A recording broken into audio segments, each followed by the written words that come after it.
But Memo, we're gonna continue. Does that sound good? Cool. Let's go. Next one here comes from Zillow that almost 1 in 5 homeowners are considering selling in the next 3 years. We had touched on this last year, actually. So this came up in quarter 4 because we were talking about inventory a lot, but we had talked about what that meant for future inventory, what that meant and all that. So here's the most recent data, and this comes from the end of 2024. So this is like the conclusion of 2024's final survey data, quarter 4. And you can see on the chart on your screen right now that it says 19% of homeowners already have their house listed for sale or are considering selling their home within the next 3 years. So it's essentially 1 in 5. But what was interesting to me is that 23% of urban homeowners intend to sell. So the kind of the urban are more so looking to sell than just the general timeline of selling. If you look at the next chart that's on your screen, I wanted to put this one up really quick. You have 48% considering selling in the next year. Yeah. And then you have the remaining 36%, or not the remaining, sorry, 48% selling next year, 36% in the next 2 to 3 years. This is like inventory pipeline. Yeah. It's coming. Yeah, it's coming. It looks like I was like 48. That's pretty. That's a lot. Crazy. That's a lot. I mean, is. that's a lot of people selling. And I've said this a lot of times, like there's a lot of reasons people sell. Yeah. It's not just because of the almighty dollar. I mean, you just, in the last segment, you gave us a reference about this guy's got to sell because he's going to recapture his cash and he's going to pay off some debt and things like that. But, it's death. It's divorce. It's change of job. It's I want to move to a new city. My lifestyle's changed. I mean, there's all these other reasons that kind of generate this that are behind the numbers. So so you said crazy on your chart. Were you surprised to see that was that many? Yeah, I was surprised. I was surprised. Like it was 48%. I'm like, yeah, that was pretty crazy to think that. What would you have thought was more reasonable on your expectation? Like I thought it'd be. I would think it would be more like I'm gonna say high 20s, low 30% of people, because you have a lot of people considering doing it, but a lot of times it's not making sense. For instance, I've thought about moving because I'm getting younger, right? And so I have a 2-story house. I would like a 1-story. And so it's just not going to happen because if I look at the 1-stories in the area that I'm at, I'm pretty much selling my home, putting all that equity into the next one, having a new payment. Because remember, your property taxes, I bought it when it was $565. So my new property, if I buy it at 1.82 mil, I'm going to pay property taxes on that. So my payment's already going to increase. Then consider the fact that also homeowners insurance. I'm looking with something that's going to have a pool and stuff like that for the kids and stuff. That's going to be more costly. So my payment of what I'm paying now versus the new one, it makes no sense right now. It's more of a want versus a need, and so right now in these times, I'm going to focus more on the need, not the want. Well, what's interesting to me is that, I shouldn't say it's interesting. It's more of like that, the thumb on the scale. Like back when 2020 happened in 2021 and rates were on the floor and people were making offers over and above list price by a lot. It's it's no surprise that because of the lock-in effect, less people want to move. Yeah. But I was also surprised that so many people are saying they're going to commit to move or that they're intending to move. Yeah. Because it also just means that the driving force is numerous. It's not just because of the rate or because of the price. And we get so stuck in the headlines talking about rate and price without looking below the surface at all to come up with any sort of rationale or reasoning to really put our thumb on the pulse of what's causing all that. In the article they talk about regional differences. Like I see you're checking it out right now. Is that the urban they have a higher propensity for wanting to sell than the suburban, and I think a lot of that just has to do with lifestyle, just like we're talking about. And the rural is even less than that. Again, that's a lifestyle thing to me. That's not a money driven type of thing. It is, and their families have grown. A lot of times, people who are going into the urban cities, right? They're single. And then they're going to a bar or a coffee shop or a cigar lounge or a club, and they find their significant other. And then next thing you know, usually people are having, that live there 1 bedroom, 2 bedroom max. And I've experienced it with several clients that live in downtown. They usually start with the 1 bedroom. And I was like, bro, I have a kid. I need to go somewhere else. And then downtown, it's not that easy to take my kid to school. So now I want to go more in the suburban area, And so here we go.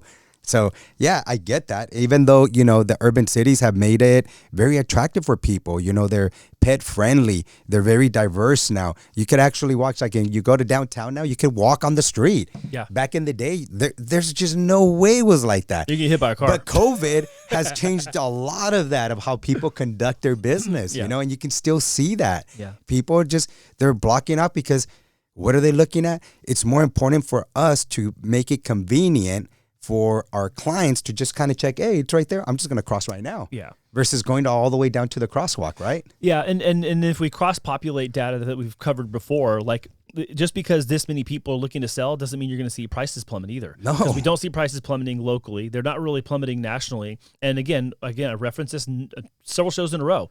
Like the average price to closing price to list price was 98.1%. Yeah. So, you know, even in here, they're talking about how, you know, currently, where did I write down? Like currently, like 17% of people have a price reduction on their home. It's like, that's not even, or 15%. Yeah. Sellers are doing price cuts, but it's like the price cuts are still half of what the average is. That's like, correct. Like 30 to 35% of a house houses listed are going to have some sort of price cut, and right now it's like 15. Yeah. So like that's even low. Yeah. So I don't think that like I'm startled. I'm excited. That's why I put pipeline inventory. Yeah. Like, oh, this is going to be great because we're going to finally have some places to sell. I think affordability is going to be the roadblock. The great thing is we're still not back to pre-pandemic levels in homes. We're at 600. Last I checked, it was 635,000 according to Alto's research that we have homes available right now. It's like, when are we going to get back to I mean, that's the question. It's like that. I think that's the $1 million question. When are we going to get back? It's going to be a couple of years. And you know what's caused that? If you notice this, Andy, it's been the higher interest rate environment. Yeah. The higher interest rate environment, and it even talked in somewhere in the article. This is home sales are at 30-year lowest. 30 years. We haven't seen this. You know, and it's just because affordability. The average interest rate, you know, it's been 7.25%. It's just dropped down recently the last couple of weeks because, you know, there's Trump. Bring down your interest rates, right? And so even though he doesn't have a direct influence, there is an influence right there. The best analogy I can use is, you know, a coach coaching his basketball team, right? And there's the ref. And the opposing players are continuing following your guys. And you're like, ref, can you pay attention to that? Can you pay attention to it? Until he starts kind of blowing his whistle and say, that's the kind of influence Trump has in the sideline with Uncle Powell. You know, it's like, yo, dude, the high rates are so high. Our market's not doing the best. Like, come on, I'm not sure those guys are friends right right now. Ref.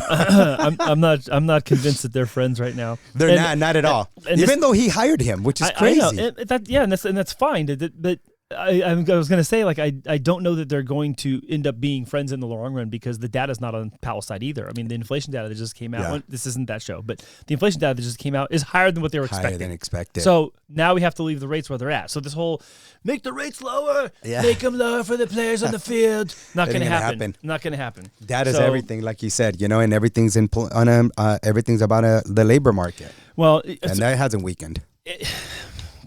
According, that's another one. That whole Bureau labor statistics thing is driving me nuts. We don't need to rebuttal this, but according to the data, I know. So because here's the thing. Yes, I know. I take heat and incoming about it's the data. We're talking about data all the time, data dependent. But when the data's bad, it really bothers me because the data is what they're also saying they're using to forecast their decisions. So it's like, we're going to choose this if it's good and this if it's bad.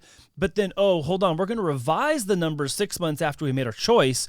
And now we should have made the other choice. That's where it starts to really bother me because they're tinkering with these levers of the economy and it's messing some stuff up. Whether people want to admit it or not, be honest with yourself. I know. It's okay. Going back to the article. I only have one more point on this article, okay? It was my surprise in this, and you'll see this on the screen right now, is that homeowners with a 4 to 4.99 mortgage rate were the most likely to plan to sell their home. Yeah. Here's why I was confused, though.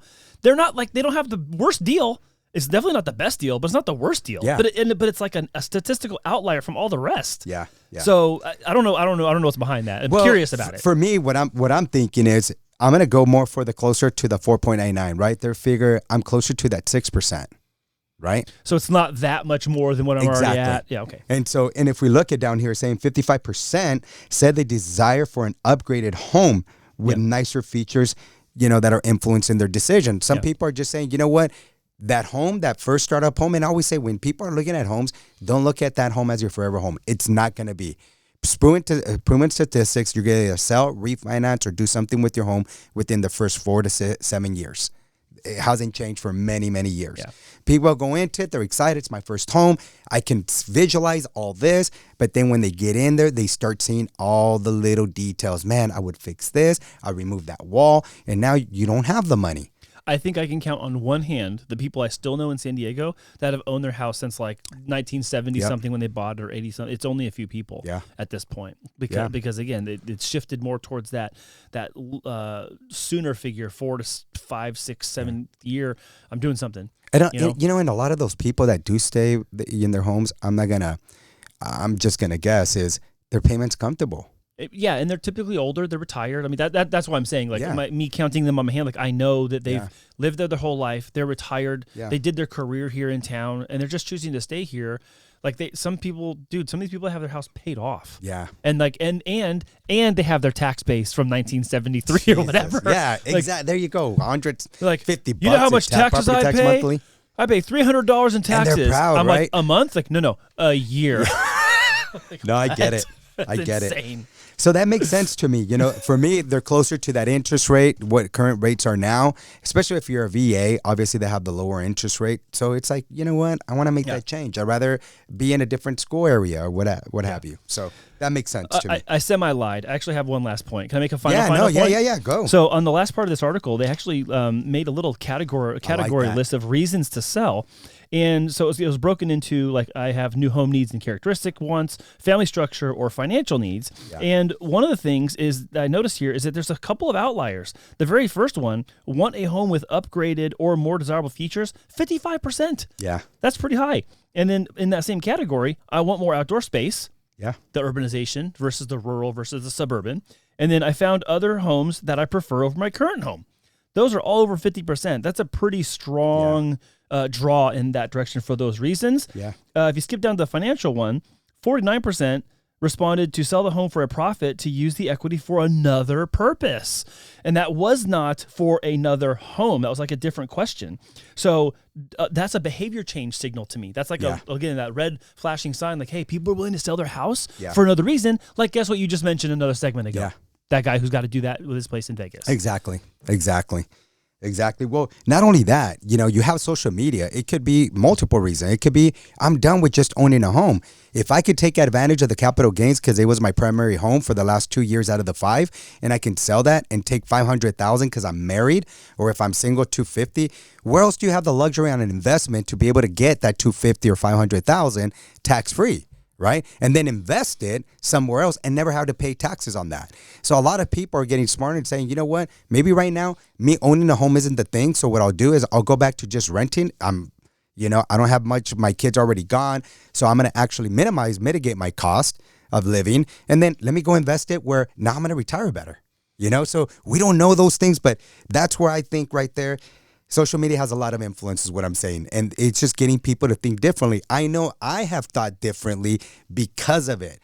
I'm constantly trying to learn, improve, and be just better when it comes to finances, better when it comes to protecting assets, better when it comes to, putting my properties to work for me. So it all takes time, but you also have to have surrounding yourself with the right inner circle. And not for nothing, I hear you say this at least once a week from down the hallway. I'm an old dog that likes to learn new tricks.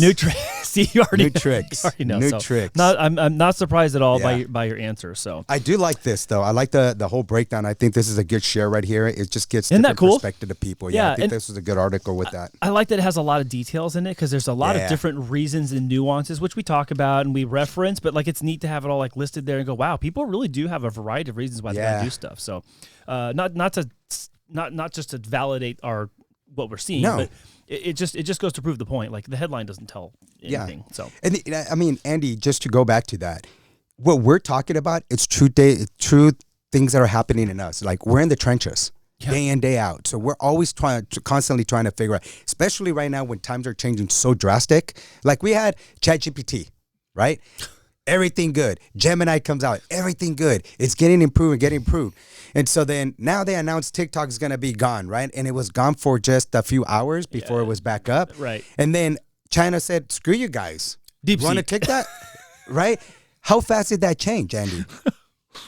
It's like making my mind spin. How like every day there's like some break. It's like it used to be breaking news was like something like earth shattering that happened once a month, once a week. Like, oh my gosh, that's crazy. That's amazing. That one thing happened. That's super outlier.